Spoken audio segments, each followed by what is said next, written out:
30,000 years ago, there were no cities, no roads, no houses, no flashlights, no electricity, no phones, no maps. When the sun disappeared, the world disappeared with it. Night wasn't dark, it was absolute darkness. A darkness so deep, you couldn't even see your own hands. The forests were endless. Every tree looked the same. Every direction looked wrong. Somewhere in that darkness, wolves hunted, bears wandered, big cats waited, and they could see far better than you. Back then, getting lost didn't mean being late. It meant you might never find your way home again. What if you got lost at night 30,000 years ago? Imagine this. The sun is setting. Your tribe keeps walking. You stop for just a few seconds. When you look up, they're gone. You call their names. Silence. You run. Nothing. Within minutes, you realize something terrifying. You're completely alone. 30,000 years ago. And there's no such thing as tomorrow. Your first enemy isn't the wolves. It isn't the cold. It's panic, because panic makes people run, and running gets people killed. The forest looks different now. The same trees suddenly feel alive. Every shadow looks like it's watching you. Every broken branch sounds like footsteps.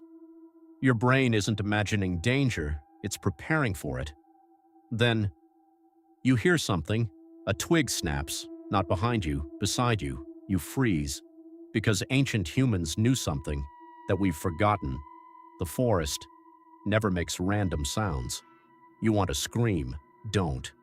Your voice travels farther than you do, and somewhere, something hears it. You think climbing a tree will save you. Maybe, or maybe, you've just trapped yourself. Darkness arrives. Not city darkness, real darkness. The moon disappears behind clouds. Now, you're blind. You take another step. The ground suddenly disappears. A ditch, a cliff, a river at night. The earth becomes a trap. Your heart is beating faster, not because you're scared, because your body is burning energy. Energy you can't replace. Then comes the cold, not enough to hurt. At first, just enough to make your fingers slower, your thoughts slower, your decisions slower. Nature doesn't always kill quickly. Sometimes it waits. Hours pass, no fire, no water, no food, no tribe. Then you hear wolves, not one, several. You never see them. That's the worst part. Because predators prefer surprise. Here's something terrifying. The wolves might not attack immediately. They might simply follow you, waiting for you to become tired, for you to become weak, for you to make one mistake, and if the wolves never come, something else will. Fear. The longer you're alone, the stranger your mind becomes. You start hearing voices. You think someone called your name. You turn around. Nobody again. Your brain has entered survival mode. Every sound becomes danger. Every shadow becomes movement. Every second feels longer. Because your brain wants one thing, keep you alive until sunrise. Then you make the biggest mistake. You start walking without knowing where. Every step takes you farther from the people searching for you.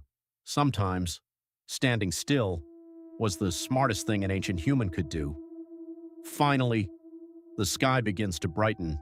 You survived the night, not because you were stronger, not because you were faster, because you stayed alive long enough for the sun to return. Here's the strange part. Even today, most people still fear getting lost in the dark, not because modern cities are dangerous, but because somewhere, hidden inside your brain, lives an ancient human who remembers that for thousands of years, darkness wasn't just the end of the day, it could be the end of your story. Your fear of the dark isn't irrational.